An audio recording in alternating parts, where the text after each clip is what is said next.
कुछ और खबरें जान लेते हैं। मध्य प्रदेश में कुल मतदाताओं की संख्या बढ़कर 5,70,00,000 से अधिक हो गई है। सभी जिलों में मतदाता सूची के अंतिम प्रकाशन के बाद ये रिपोर्ट सामने आई है। लोकसभा चुनाव के बाद 28 नवंबर 2024 तक मतदाता सूची में नाम जोड़ने और हटाने की प्रक्रिया की गई थी।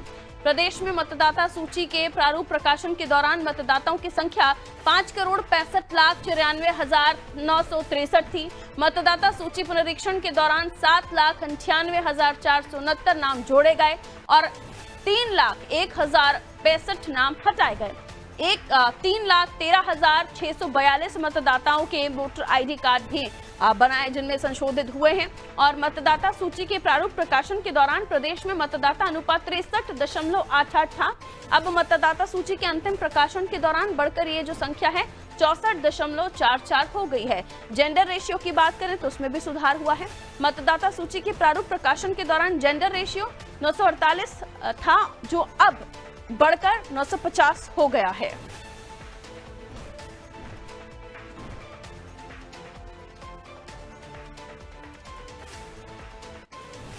तो देखिए, कुल मतदाताओं की संख्या बढ़कर 5,70,00,000 से अधिक हो गई है और सभी जिलों में मतदाता सूची के अंतिम प्रकाशन के बाद ये जो रिपोर्ट है वो सामने आई है। लोकसभा चुनाव के बाद 28 नवंबर 2024 तक मतदाता सूची में नाम जोड़ने हटाने की प्रक्रिया की गई थी और मतदाता सूची के प्रारूप प्रकाशन के दौरान मतदाताओं की संख्या 5,65,94,963 थी और अब जो संख्या सामने आ रही है वो भी आपके सामने है। अब 5,70,00,000 के करीब ये संख्या हो गई है। हटाने के अलावा भी और कुछ संशोधन भी वोटर आईडीज में किए गए हैं।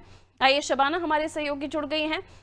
ये शबाना, जो आंकड़ा सामने आ रहा है वोटर्स का कुल मिलाकर जोड़ने घटाने के बाद जो लोकसभा चुनाव है उसके बाद ये पूरी प्रक्रिया को अंजाम दिया गया, जिसके बाद ये भी बताया जा रहा है कि जो जेंडर रेशियो है, सेक्स रेशियो है, उसमें भी सुधार हुआ है। वोटर्स की संख्या भी बढ़ी है और कुछ घटाए भी गए हैं, जिनमें कुछ का संशोधन भी जो कार्ड्स है उनमें किया गया है। क्या कुछ जानकारी?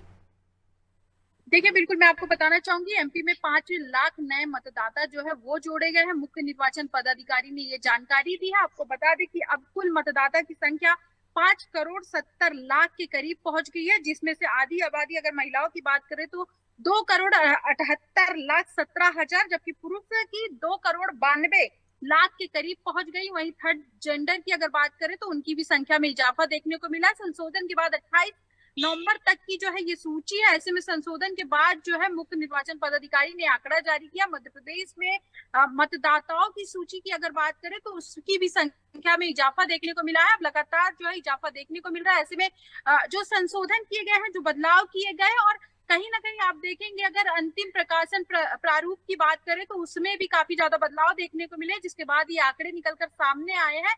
पूरी जानकारी जो है मुख्य निर्वाचन पदाधिकारी ने दी है। तो मध्य प्रदेश में अब अगर वोट के लिहाज से देखें तो कहीं ना कहीं जनसंख्या बढ़ी है। इसके अलावा अगर हम बात करें महिला पुरुष की तो उनकी भी संख्या में जो है लगातार इजाफा देखने को मिला है। युवाओं की संख्या में भी लगातार इजाफा देखने को मिला है।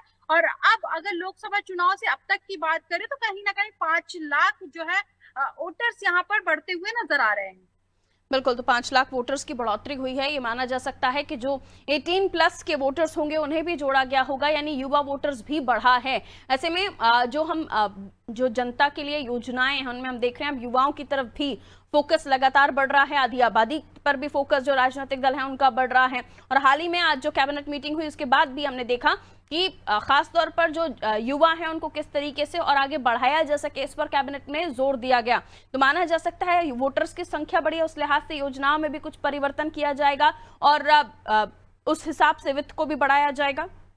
शबाना, देखिए, बिल्कुल जाहिर सी बात है, जैसे जैसे संख्या में इजाफा होता है वैसे वैसे योजनाओं की बात करें और तमाम जो सुविधाएं मिलती है उसमें भी इजाफा किया जा सकता है। आप देखेंगे लगातार जो है संख्या में इजाफा हो रहा है। जिस तरीके से वोटर्स बढ़ रहे हैं, जिस तरीके से लगातार डॉक्यूमेंट्स संशोधन हो रहे हैं, प्रक्रिया लगातार काम कर रही है, उसी तरीके से आने वाले समय में भी काम होगा। योजनाओं के अलावा अगर अन्य चीजों की बात करें तो उसको भी जो है बदलाव के रूप में देखा जाएगा, क्योंकि जैसे जैसे मध्य प्रदेश में वोटरों की संख्या बढ़ेगी एक बड़ा बदलाव देखने को मिलेगा।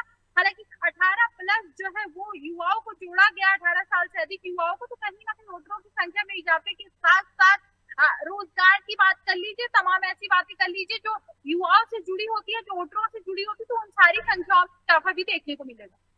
बिल्कुल। और जब आपका नाम जुड़ जाता है, आप वोटर बन जाते हैं, क्योंकि कई सारे ऐसे लोग हैं जो आप 18 प्लस होने के बाद भी जो युवा हैं वो अपना नाम नहीं जुड़वाते हैं। कई बार लोग अपने दस्तावेजों को नहीं ऐड ऑन कराते हैं। आप किसी और जगह से हैं, आप आगे अगर मध्य प्रदेश में शिफ्ट हुए हैं XYZ, तो अपने आप को दस्तावेजों में रजिस्टर कराना बेहद जरूरी हो जाता है। लेकिन कई सारे लोग हैं जो रजिस्टर नहीं कराते हैं। हालांकि अभी भी अगर आपने ऐसे जो दस्तावेज हैं उनको रजिस्टर नहीं कराया है ताकि आप नागरिक हो, वोटर बन जाएं, तो ये करना जरूरी है, क्योंकि लोकतंत्र की ताकत ही है कि जब हम वोट करते हैं तब हमारी सरकारें चुनी जाती हैं। और इस लोकतंत्र की ताकत के भागीदारी आप हैं, यानी आप ही वोटर हैं जिन्हें सरकार को चुनना होता है। तो ये जो वोटर्स की संख्या है, जो गिनती है, ये लगातार ये प्रक्रिया है जो होती है। लेकिन इस बार भी हम देख रहे हैं कि 5,70,00,000 से अधिक जो है आबादी अब हो गई है। और वहीं हम भोपाल जिले की बात करें तो यहाँ पर भी जो आबादी है उसमें बढ़ोतरी देखी गई है। आइए शबाना, अगली खबर पर हम आपसे जानकारी लेंगे। फिलहाल हमें आगे बढ़ना होगा, अगली खबर पर हम रुक कर रहे हैं। तो देखिए, जो वोटर्स हैं उनकी संख्या बड़ी है। 5 लाख नए मतदाताओं को एड ऑन किया गया है, लेकिन इनमें से कुछ हटाए भी गए हैं, क्योंकि कुछ हो सकता है ऐसे हों जो अब नहीं हैं, तो उनके नामों को भी हटाया गया है, कुछ नए को जोड़ा गया है। तो कुछ संशोधन वाले जो वोटर IDs हैं वो भी किए गए हैं। तो इस लिहाज से देखा जाए तो अब संख्या में बढ़ोतरी हुई है। और वहीं हम राजधानी की बात करें तो यहाँ पर भी वोटर्स की संख्या जो है कुछ 8,000 के आसपास बढ़ी है।